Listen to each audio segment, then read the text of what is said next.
오늘 우리 주님께서 부활하신 날입니다. 부활, 다시 사셨다는 말씀입니다. 어느 분들이 이런 이야기를 했습니다. 예수님이 돌아가셨다고 하더라. 예수님이 어떻게 돌아가셨는데, 그러니까 십자가에 달려서 돌아가셨단다. 무슨 죄가 있어서 그분이, 그 옳은 분이 십자가에 달려 돌아가셨다는 말이냐. 그러니까 잘 모르겠는데 우리 며느리가 하는 말은 자기 죄 때문에 돌아가셨다 그러더라. 그래요. 그 며느리 참 보기 착하게 보이던데 무슨 죄가 있어서 그분이 대신 돌아가셔야 될 정도로 그런 일이 있냐. 그래. 문상은 다녀왔어요. 그러니까 아니요, 못 갔습니다. 왜 못 갔어요? 옷까지 다 준비하고 가려고 그랬더니 그분이 다시 살아나셨다 그러더라. 그거 참 다행이다. 그분이 살아나셨으니까 당신 며느리가 죄가 없는 게 맞네. 그분이 살아나셨으니까 인생의 모든 문제가 다 해결됐네. 부활하신 주님은 우리 인생의 모든 문제를 해결하시는 분입니다. 믿습니까? 죄와 사망의 권세를 이기시고 우리 인생의 모든 죄 문제를 해결하신 분입니다. 오늘도 이 부활하신, 다시 사셔서 우리와 함께 하시는 이 부활하신 주님을 만나시기를 주님의 이름으로 축복합니다. 여러분은 행복하십니까? 오늘 이 자리에 방문하신 우리 가족들, 함께 오신 분들 어떻습니까? 지금 행복을 느끼고 계십니까? 하버드 대학의 유명한 행복학이라고 하는 강의를 하는 탈 벤 사하르 교수는 행복에 대해서 아주 간단하게 요약을 하고 있습니다. 그가 행복을 하기 위해서 가져야 될 것이 무엇이냐면 인간적인 감정을 허락하라. 행복은 즐거움과 의미가 만나는 곳에 있다. 행복은 사회적 주의나 통장 잔고가 아닌 마음먹기에 달려있음을 잊지 말라. 그리고 행복을 위해서는 단순하게 살아라. 몸과 마음이 하나라는 것을 기억하라. 기회가 있을 때마다 감사를 표현하라. 이것이 행복이라면 누구나 다 행복할 수 있지 않을까요? 다만 마음먹기에 달려있다. 그리고 몸과 마음은 하나고 기회가 있을 때마다 감사해라. 그리고 지나간 것은 잊어버리고 지금이 중요하다. 누구나 다 행복을 원하지요. 인생의 행복을 원합니다. 그러나 우리가 생각만으로는 행복해지지 못하는 이유가 있죠. 왜 그렇습니까?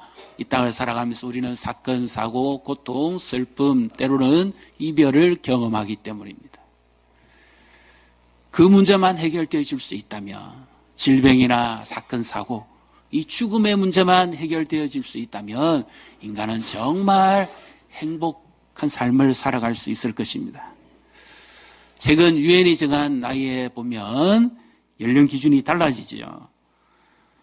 미성년 1세부터 18세까지입니다. 19세부터 65세까지가 청년이고 청소년이 없어졌습니다. 66세부터 79세가 중년입니다.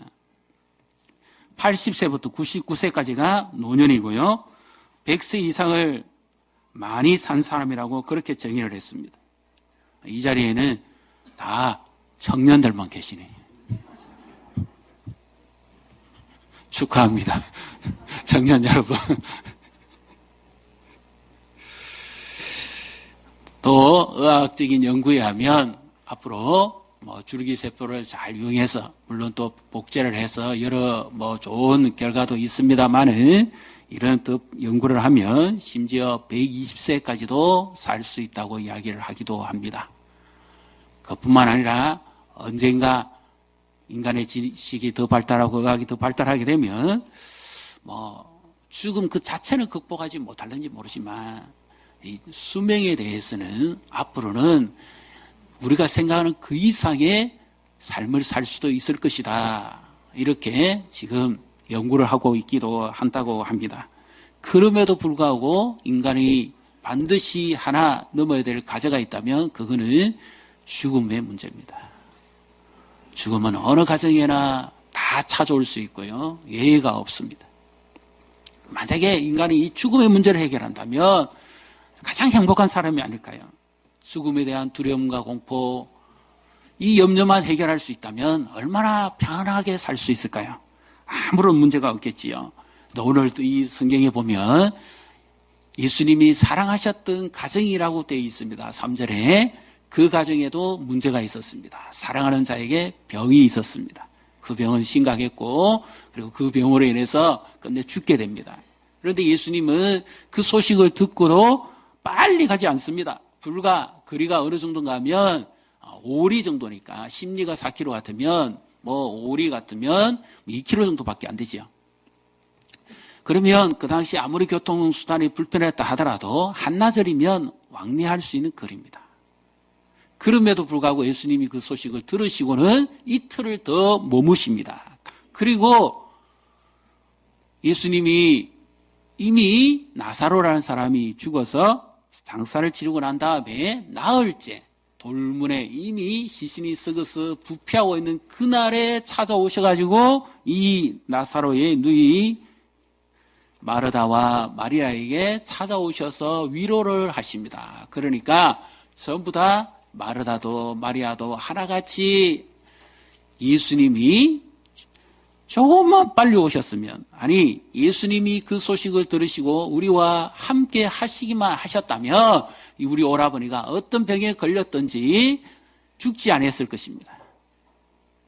그리고 예수님께서 고쳐주심으로 더 건강할 수 있었을 것입니다 하는 원망 섞인 듯한 불평을 합니다.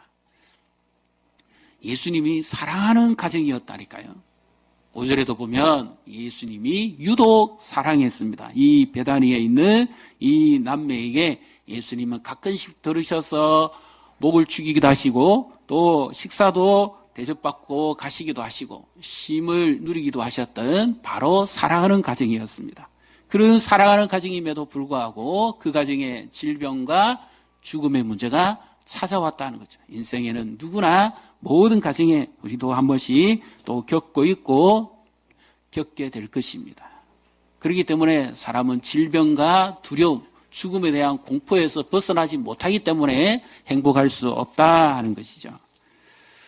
처음에 하나님께서 사람을 만드시고 에덴을 주셨습니다. 에덴 동산에 축복을 주셨을 때는 이 두려움도 불안도 죽음도 공포도 눈물도 없었습니다. 슬픔도 없었습니다. 왜냐하면 하나님께서 함께 주시기만 하면 그것이 최고의 행복이고 즐거움이었습니다.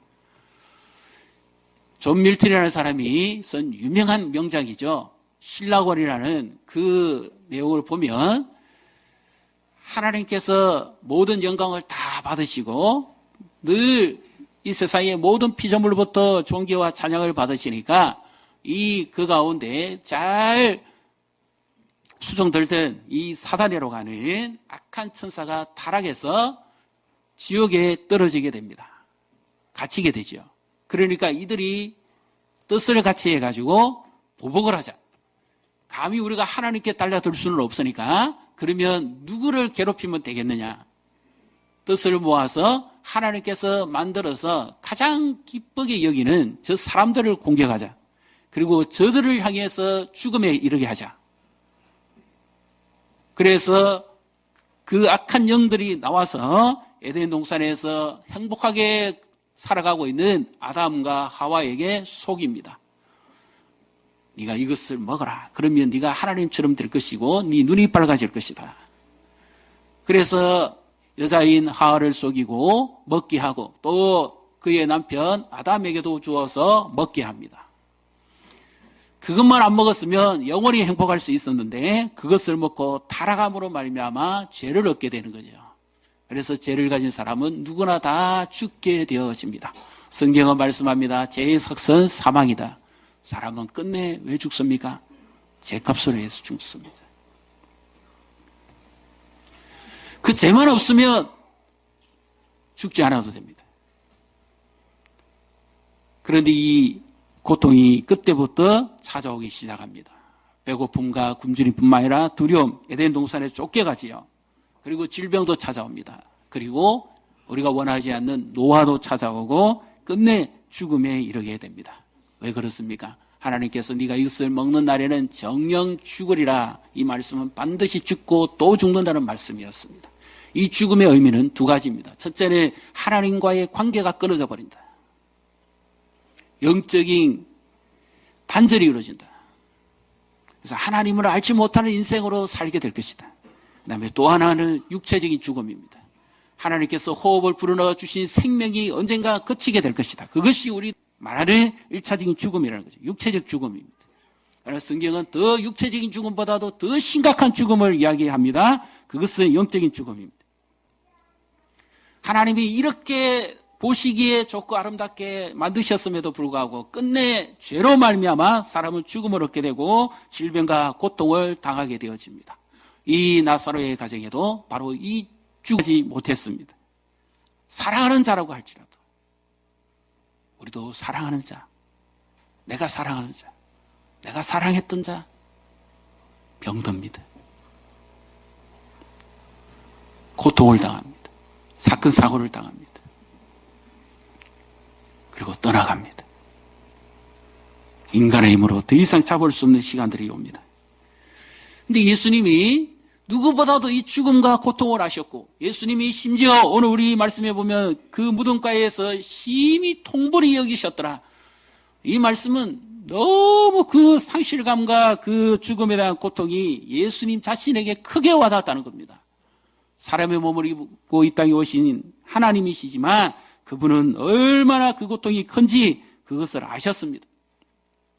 그러셨으면 예수님이 좀 하루나 이틀이라도 먼저 좀 다녀가셨으면 얼마나 좋습니까? 아무리 바쁘시더라도 그리도 멀지 않는데 얼마든지 가능할 수 있지 않았을까요? 그런데 예수님이 왜 나흘째 오시느냐 말씀입니다. 그러니까 마르다 마리아가 얼마나 슬픔에 잠겼고 장례를 다 치르고 난 다음에 실망과 상실감에 빠졌겠습니까? 그때 예수님이 오셔서 위로를 하시면서 이렇게 말씀을 하십니다. 아니 어쩌면 이러시면 안 되지 않습니까? 자, 어떤 말씀입니까? 마르다가 예수님이 여기 계셨더라면 내 오라버니가 죽지 아니하였겠나이다. 그렇게 말을 하고 22절을 같이 읽습니다. 22절, 23절. 그러나 나는 이제라도 주께서 무엇이든지 하나님께 구하시는 것을 하나님이 주실 줄을 아나이다. 예수께서 이르시되 내 오라비가 다시 살아나리라. 아멘. 예수님만 계셨으면 이런 죽음 당하지도 않았을 것입니다. 그리고 예수님이 조금만 빨리 오셨으면 좋았을 텐데, 그리고는 그는 22절에 나는 지금이라도 예수님은 하나님의 아들이시니까 예수님께서 하나님 아버지께 구하는 것은 무엇이든지 하나님이 다 허락하실 것이라는 것을 믿고 있습니다. 얼마나 놀라운 고백이고 믿음입니까? 이런 믿음을 가지시기를 축복합니다. 하나님께 구하면 무엇이든지 주신다는 거예요. 그런데 그 내용을 좀 잘 보셔야 됩니다. 예수님이 어떻게 말씀합니까? 네 오라비가 살아날 것이다. 23절에. 그러니까 24절에 마르다가 이렇게 대답하죠. 그렇습니다. 마지막 날 부활 때는 내 오라비가 살아날 것을 내가 믿습니다. 이 종말론적 부활입니다. 마지막 날에는 다시 부활할 것을 내가 믿습니다. 그 말이었습니다. 그런데 예수님의 대답은 그것이 아니었습니다. 예수님이 처음 말씀하신 것은 네 오라비가 살아날 것이라는 말은 지금입니다. 지금 네 오라비가 지금 살아날 것이다. 현재를 이야기한 거예요. 그런데 마르다는 예수님의 사랑받는 자였지만 죽은 자가 어떻게 지금 살아납니까? 더군다나 무덤 안에 들어가서 나흘째 완전히 썩어버렸는데요.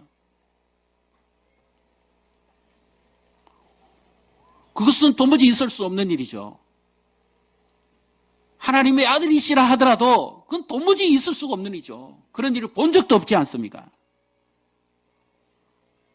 기절했다가 살아나는 경우는 봤어도 죽어서 무덤에 묻혀버렸는데 어떻게 다시 살아난단 말입니까? 질문이 다 돼버렸는데. 그러니까 마르다도 그 이상은 벗어나지를 못했던 겁니다. 주님이 무엇이든지 말씀하시면 다 될 것입니다. 그거 믿습니다. 그렇게 외쳤지만 그 이상의 믿음을 가지지는 못했던 거예요. 그 예수님께서 지금 하시는 말씀은 나는 부활이요 생명이니 나를 믿는 자는 죽어도 살겠고 무릇 살아서 나를 믿는 자는 영원히 죽지 아니하리니 이것을 네가 믿느냐. 예수님이 나는 부활이고 생명이라는 것은 현재를 말씀하신 겁니다. 나는 언제든지 현재로 살아있는 하나님이다. 그렇기 때문에 나는 부활이고 나는 생명이다. 나를 믿는 자는 죽어도 살 것이다.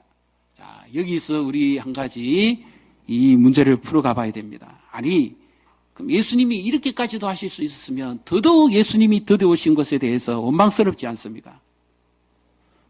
정 그렇게 하실 수 있는 능력이 있으시면 죽기 전에 고쳐주시죠. 그렇지 않습니까? 근데 이 마르다의 가슴에 짓누르고 있는 게 하나 있습니다. 뭡니까? 원망과 과거에 대한 돌이 박혀 있는 거죠. 우리가 왜 행복하지 못할까요? 과거에 겪었던 일. 불과 나흘 전의 일입니다만 그것이 가슴에서 떠나가지를 않습니다. 그러니까 지금 주님이 말씀하시는 내가 지금 살게 할 것이라는 그 말씀을 아무리 외쳐도 듣지 못하고 있다는 거죠. 과거에 어떤 시련이 있었습니까? 과거에 어떤 고통이 있었습니까? 그러나 지금 살아계시는, 지금 부활하신 주님을 만나시기를 축복합니다. 제가 만난 분 가운데 아주 특별한 한 분이 있습니다. 신문에도 나왔고 그 당시 뉴스에도 나왔습니다.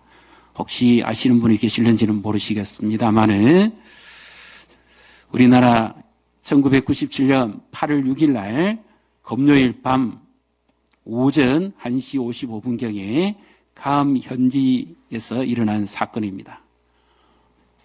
여기에 어머니와 막내 아들만 빼놓고 둘째 아들이 결혼을 해서 이제 그 신혼여행을 가고 나머지 형님 가족들이 전부 다 아이들까지 다 동반을 했습니다. 거의 온 가족이라고 봐야 됩니다. 어른은 먼저 돌아가셨고요. 그래서 가족여행, 신혼여행에 그 땅꿈을 꾸고 떠났는데 불과 감공항에 도착하기 5km를 앞두고 기후가 안 좋고 또 조종사의 미숙이었는지는 모르겠습니다만은 이 기체가 나무에 걸려가지고 거기서 추락해서 사고가 나고 맙니다. 그래서 그때 죽은 사람이 한국인이 사망이 213명, 외국인이 사망이 16명, 부상을 당한 자가 25명이 있는데 그분은 온 가족을 다 잃어버린 거예요. 행복을 꿈꾸고 이제는 더 안정적인 자녀들의 미래를 바라보며 떠나보냈다가 영원히 보내버리고 마는 겁니다. 흔히 하는 말로 자식이 먼저 죽으면 부모 가슴에 묻는다지요. 평생 그게 한이 되는 거예요. 그래서 오늘이라는 이 시간을 누리지를 못합니다. 먹어도 먹는 것 같지 않고 잠을 자도 자는 것 같지 않고 늘 그 생각이 떠나가지를 않는 거예요. 그러니까 자기 자신이 우울이 오다 못해 공황장애가 오고 완전히 정신 쇼크가 옵니다. 어떻게 사람이 그 부모가 그 어미가 살아갈 수가 있겠어요? 산다는 것 자체가 생지옥이잖아요. 무슨 소망이 있습니까? 차라리 자기도 그 비행기 타고 같이 죽어버렸으면 이 문제가 깨끗하게 해결될 수 있었습니다. 왜? 죽으면 모든 문제를 다 해결해 버리니까요. 고통도 슬픔도 아무것도 없이 그냥 한순간에 그냥 다 해결되어지지 않습니까? 그런데 살았다는 죄 때문에 그 자녀들을 잃고 손주들을 잃고 평생 자기가 죄인이죠. 내가 무슨 죄를 그래 많이 지었길래 그렇게 내 가족들 다 잃어야 되는지, 그러고도 살아야 되는 자기 자신은 얼마나 비참한 인생입니까? 무슨 행복이 있겠어요? 무슨 즐거움이 있겠습니까? 순식간에 들이닥친 행복이 비극으로 끝나버리는 인생이었습니다. 그분에게 있어서 문제점이 뭐지요? 그 많은 가족들, 아들을 다 잃었음에도 불구하고 자기 자신이 현재를 지금 자기 자신이 그 문제를 해결해내지 못했다는 겁니다.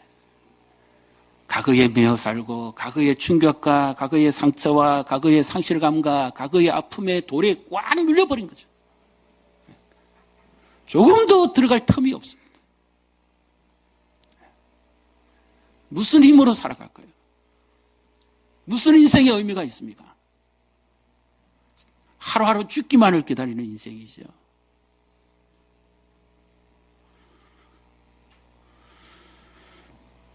그런데 그분에게도 복음이 왔습니다.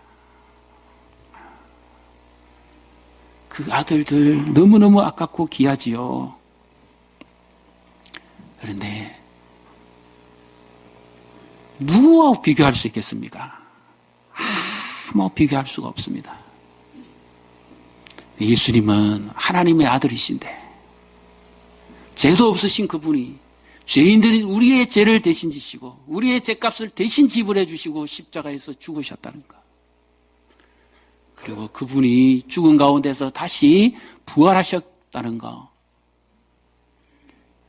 그래서 지금 이 땅의 삶은 이별이고 고통이고 죽음이고 아픔이지만 이 예수님이 나와 함께 계시고 믿는다는 것. 그래서 그 심령의 천국이 이루어진다는 것. 이것을 그분이 비로소 깨닫고는 과거를 놓기 시작했습니다. 혹시 과거에 돌에 눌려 계신 분 계십니까? 오늘 지금 내 인생에 찾아오셔서 내 과거의 상처와 고통과 아픔과 이 끊을 수 없는 억눌림에 있는 돌을 건져내시는 예수님을 만나시기를 주님의 이름으로 축복합니다. 우리 과거의 아픔을 누가 회복시킬 수도 예수님밖에 할 수가 없습니다. 그래서 그분이 내 인생에 지금까지 살아와야 될 의미를 이제야 발견했다고. 그래서 지금 나와 함께 하시는 그 예수님을 만남으로 그분이 그 고통에서 헤어나서 믿음을 가지고 살아갈 수가 있었습니다. 왜 우리가 또 행복하지 못할까요? 과거의 돌에서 짓눌릴 뿐만 아니라 우리는 낙심과 절망에 빠지기 때문입니다. 여기 마르다의 그 고백 속에 한번 보십시오. 이미 끝나버렸다는 겁니다. 이미. 예수님께서 돌을 옮겨 놓으라 그러니까 그 마르다가 어떻게 대답을 합니까? 오늘 본문에 보시면 그는 믿음에 있는 사람이었습니다. 예수님의 사랑받는 사람이었습니다. 그런데 그는 이렇게 대답하지요. 이미 죽은 지가 나흘이 되었습니다. 자, 39절에 우리 같이 읽도록 하겠습니다. 예수께서 이르시되 돌을 옮겨 놓으라 하시니 그 죽은 자의 누이 마르다가 이르되 주여 죽은 지가 나흘이 되었음에 벌써 냄새가 나나이다. 죽은 지가 이미 죽었고 끝났다는 거, 더 이상 회복 불가능하다는 거 아닙니까? 그렇게 절망과 상처의 돌에 짓눌려서 꼼짝을 하지 못하고 있는 것이죠. 제가 지금 드리는 말씀은 좀 참고되려고 제가 말씀을 드립니다. 다른 말씀이 아니고 종교적인 폄하라는 것도 아닙니다. 여기에 관한 놀라운 한 분의 간증이 있습니다. 그분은 한때 해경스님이라고 불리는 분이었습니다. 여기서 저 경북 영천으로 가다 보면 은혜사가 나오고 또 중림사가 나옵니다. 그 부치는 대대로 그 사찰을 섬기는 대표자였고요. 그분 자신도 이제 집안에 사고가 터져가지고 그 어른이 돌아가시고 또 어머니도 병수발 들다가 골병 들어서 돌아가시고 이제 갈 데가 없어서 동생하고 함께 이런 그 부친의 지인을 찾아가서 사찰에서 머물게 됩니다. 그리고 크고 그는 쭉 자라서 계속해서 이제 성녀가 됩니다. 심지어 어느 정도인가 하면 대한불교 정토종 그 교육국장을 지냈고 포교장을 지냈던 바로 그런 유명한 분입니다. 이름만 되면 다 압니다. 그 극락의 불납이라고 하는 책을 쓴 사람이기도 합니다. 심지어 그의 목표가 뭐였는가 하면 기독교인들은 교회가 어찌 그래 부용하는가. 우리도 1년에 성녀를 1000명씩만 배출하면 기독교를 넘을 수 있다. 그런 포교 전략을 낸 사람입니다. 그 사람이 이런 굉장히 의욕적인 그 활동을 하다가 그 같은 불교권 내에서 서로 이 완력이 생겼어요. 그래서 이제 경찰에서 이걸 조사하러 가다가 체포돼가지고 이분이 이제 수감 생활을 하게 됩니다.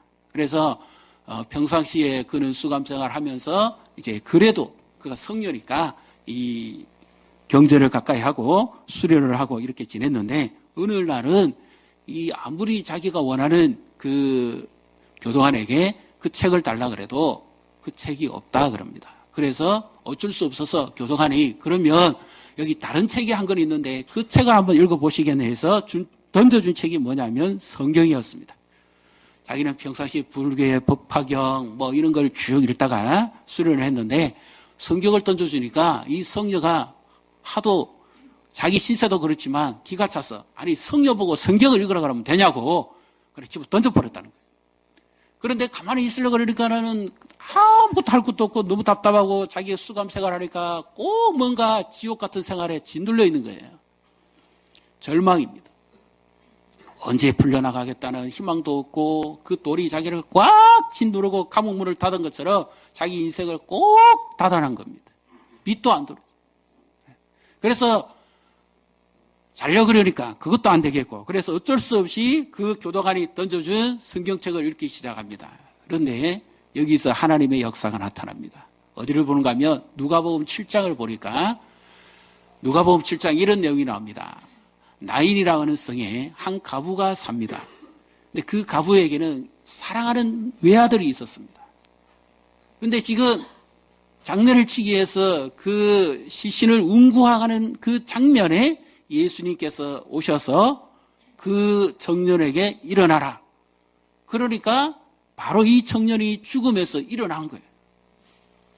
그것을 보고는 너무 놀래가지고 전부 다 하나님께 영광을 돌리고 하나님의 아들이라고 믿었습니다. 그런데 이 내용을 읽다가 그는 완전히 하늘로부터 벼락을 맞는 그런 일이 생깁니다. 왜냐하면 자기는 불교의 포교국장이고 교육국장이기 때문에 누구보다도 그 법화경에 대해서 잘 아는 사람이었습니다. 그런데 저는 잘 모릅니다. 그 내용이 그래 나와 있습니다. 법화경에 어느 날 인도의 구시리성에 정말 사랑하는 아들을 잃어버린 한 여인이 나옵니다. 그래서 통곡에 빠지고 비통에 빠져가지고 어떻게 인생을 살아갈까 절망에 빠져있는 여인에게 석가 열애가 찾아옵니다. 그래서 그 무릎을 꿇고 그분께 도움을 요청합니다. 제게 있어서는 저보다도 더 귀중한 아들이고 유일한 생명인데 이 아들을 좀 살려달라고 바지끈을 붙잡고 매어 달리는 거죠. 그때 석가가 하는 말이 이 말이었습니다. 법화경에 그대로 나옵니다. 지금부터 내가 하는 말을 잘 들으시오. 당신의 아들이 살 수 있는 유일한 한 가지 비밀이 있는데 그것은 어느 가정에 들어가든지 지금까지 슬픔을 한 번도 당하지 않은 가정에 가서 보시를 해오시오. 보시가 뭔지 아죠? 자비를 베풀어서 주는 그겁니다. 그것을 가져오라고. 그러면 당신의 아들은 고침받을 수 있을 것이라고. 그래서 이때부터 이 소식을 들은 이 어머니가 기쁜 소식을 들은 줄 알고 막 신발을 벗고 온 동네를 쫓아다니면서 이 집 가고 저 집 가고 옆에 집 가고 이 집 마을이 없으면 건너 마을에 가고 온 집을 다 헤매고 다닙니다. 마을을 다 헤매고 다닙니다. 아무리 찾아봐도 없는 거예요. 그래서 처음에는 기쁨으로 시작했다가 점점 갈수록 눈물과 비통과 고통이 떠나가지 않습니다. 기대감을 가지고 움직이긴 하지만 힘도 다 지쳐버렸지요. 그래서 이제 자기가 가볼 수 있는 마을, 집집은 다 찾아갔습니다. 힘이 빠져가지고 다시 와서 이렇게 이야기합니다. 내가 아무리 찾아봐도 그런 집이 없던데요. 그러니까 석가 열애가 이런 말을 합니다. 그렇지요. 인생에 슬픔 없는 가정이 없고 이별 없는 가정이 없고 고통 없는 가정이 없습니다. 다만 당신은 그 아들을 좀 더 일찍 잃었다 생각하고 남은 여생을 평안히 살다가 가세요. 그것이 그 법화경에 나와 있다는 거예요. 그래서 자기가 지금까지 한평생 추정해왔던 석가는 인생의 슬픔을 달래주는 길이 바로 그것밖에 없었는데 예수님은 나인성에서 죽어 나오는 그 청년을 손만 얹고도 살렸다는 겁니다. 그래서 그 순간에 자기의 눈을 가리고 있는 이 영적 어둠이 벗겨지기 시작하는 거예요. 완전히 자기 인생을 철저하게 그 감옥문이 닫은 것처럼 돌문이 꽉 막은 것처럼 절망과 의심과 상처투성이었는데 바로 그 말씀을 붙잡는 순간 바로 이 부활하신 예수님이 그의 심령에 찾아오신 거예요. 그래서 이렇게 죽음의 문제를 간단하게 해결할 수 있는 분이 예수님이었구나. 그가 비로소 회개합니다. 그리고 그 너무 높은 위치에 있었기 때문에 수감기간이 끝나고 난 다음에 당장 그 사실을 알리지를 못합니다.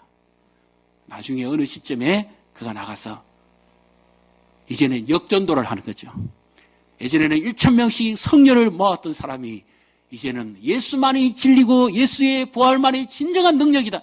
인생의 모든 문제는 예수 그리스도만이 해결할 수 있다고 전하기 시작하는 겁니다. 그래서 그분 때문에 수많은 포교자들이 예수님께로 돌아왔다는 거죠. 바로 예수님의 부활은 인생의 절망과 억눌림과 고통과 상처의 돌을 끄집어내는 줄로 믿습니다. 오늘 이 자리에 계신 분 중에 혹 내 과거에 어쨌는데 아니면 내 지금 인생의 절망과 고통 가운데 있다면 이 부활하신 예수님을 만나시기를 주님의 이름으로 축복합니다. 뭐 이런 질문 하실 분 계신지 모르겠어요. 그러면 이 부활하신 예수님이 나타나면 우리 가족도 다시 살 수 있나? 지금 당장 살 수 있느냐? 자, 여기서 중요한 것을 말씀합니다. 예수님은 이 나사로의 죽음을 자기가 십자가에 지시고 죽으시고 다시 3일 만에 말씀대로 부활하실 것을 이루시기 위해서 주셨던 말씀입니다. 그래서 나사로는 죽음 가운데서 다시 살아났고요. 이 마리아와 마르다에게도 이 절망과 고통에서부터 해결되어지는 이 부활의 더 중요한 신앙을 그들은 분명히 붙잡게 되었지요. 이 마르다는 막연히 언젠가는 부활할 것입니다. 오늘 만약 이 자리에 계신 분 가운데 예수님의 부활을 믿습니까? 여러분은 믿습니까? 옆에 분 한번 보시고 여쭤보십시오. 당신은 믿습니까? 부활할 것을 믿습니까? 예. 어떤 분은 그럽니다. 어찌 딴 거는 다 믿어도요. 죽은 사람이 어떻게 살아나는 걸 어떻게 믿습니까? 그거는 순 거짓말이죠. 예. 그렇게 말을 합니다. 그런데 성경에는 예수님이 죽음을 이기시고 부활하시고 난 다음에 만나준 사람들의 변화가 더 많이 나옵니다. 그중에 가장 의심 많고 믿기 어려운 사람은 도마가 아니고요. 제가 생각할 때는 예수님의 동생이었습니다. 고린도서 15장에 보면 예수님이 부활하시고 난 다음에 일시에 500여 형제에게도 보이고 또 베드로에게도 보이고 여러 형제에게도 보여줬습니다. 그런데 거기에 정말 예수님이 부활하신 주님이 만난 사람 중에 예수님의 동생 야고보가 있습니다. 예수님과 함께 지냈던 먹고 자랐던 그 동생이 어떻게 이 예수님을 부활한 주님으로 그리스도로 하나님이 약속하신 그 아들로 믿을 수 있었습니까? 그것은 바로 부활하신 예수님을 만났기 때문이에요. 믿습니까? 그래서 그는 이 부활하신 예수님을 만나고 난 다음에 그의 인생의 의문이 다 풀렸고 그는 나의 형이라고 그러지 않고 성경에 기록하기를 그는 주 하나님의 아들 나의 주시다 이렇게 고백하게 된 겁니다. 그리고 교회를 핍박하고 성도를 해방하고 옥에 넘기기도 하고 죽는 자리에 앞섰던 사울이라고 하는 사람이 부활하신 예수님을 만나고 난 다음에 그의 인생이 변하는 것을 성경은 기록하고 있습니다. 그가 나중에 바울이 됩니다. 겸손한 자, 낮아지는 자. 그래서 그는 평생을 자기 가슴에 짊어지고 그는 예수 그리스도를 전하는 전도자의 삶을 살아가게 되는 거죠. 과거에 살인까지도 했던 사람입니다. 그랬던 그가 그의 모든 죄를 용서받고 구원을 받았습니다. 부활하신 예수님을 만나면 우리의 과거에 짓눌려 있는 돌, 사건, 사고, 고통으로부터의 돌, 절망과 상처와 아픔으로부터의 돌, 우리 자신이 결코 벗겨내지 못하는 의심의 돌, 이 모든 돌을 예수님이 다 벗겨주시는 줄로 믿습니다. 그래서 오늘 이 부활하신 주님이 이 부활의 은총을 우리 교회에 믿다가 낙심한 분에게 아니면 오늘 이 자리에 처음 오신 분에게 지금까지 한 번도 예수님을 들어보지 못한 분에게 우리 자녀들에게 이 나라 민족에게 세계 열방 가운데 이 부활하신 주님이 만나주시기를 주님의 이름으로 축복합니다. 내 인생의 의문을 푸십시오. 오늘 친구들 한번 왔다 맛있는 거 준다더라. 많이 드십시오. 그보다 더 중요한 것이 있습니다. 생명의 떡을 드십시오. 예수님이 나를 대신해서 십자가에서 죽으시고 나를 구원하시기 위해서 부활하신 이 생명의 떡을 드십시오. 예수님의 부활은 내 인생의 의심을 완전히 해결합니다. 예수님의 부활은 내 신앙의 해이를 완전히 해결합니다. 예수님의 부활은 나의 상처와 아픔에서부터 완전케 하십니다. 예수님의 부활만이 내 인생의 해답입니다. 옆에 보시고 축복하십시다. 예수님이 내 인생의 해답입니다. 예수님이 당신 인생의 해답입니다. 예수님만이 당신의 모든 것을 책임질 수 있습니다. 오늘 예수님은 지금도 살아계신 분입니다. 과거의 역사 이야기를 하는 것이 아닙니다. 그분은 지금 살아계시는 분이에요. 나는 알파와 오메가요, 처음과 나중이요. 예수 그리스도는 어제와 오늘나 영원토록 동일하십니다. 누구든지 예수님께서 음성을 두드릴 때 그 마음 문입니다. 누구든지 내가 밖에서 문을 두드리는데 이 두드리는 소리를 듣고 문을 열면 내가 그에게 들어가 그로 더불어 먹고 그런 나로 더불어 먹으리라고 하는 이 영생의 말씀을 주님이 지금 주시기라고 하는 거예요. 죽어서 천국 가는가? 그것이 아니라 지금입니다. 지금. 상처와 과거의 고통으로부터 지금 벗어나십시오. 지금 예수님의 손을 붙잡으십시오.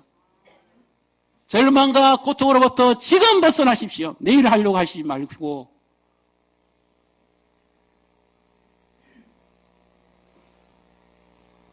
의심과 회의로부터 지금 벗어나십시오. 예수님은 지금 살아날 것이다 그랬지 언젠가 마지막 날에 살아날 것이라고 말씀하시지 않았습니다. 내 신앙에 약함이 왔다면 지금 그 주님을 붙드십시오. 그래서 오늘 부활하신 주님과 함께하고 이 주님을 만남으로 우리 인생이 회복되어지고 인생의 수수께끼가 풀어지고 과거의 상처와 고통과 아픔에서 치유받는 진정한 부활의恩寵을 누리시기를 주님의 이름으로 축복합니다.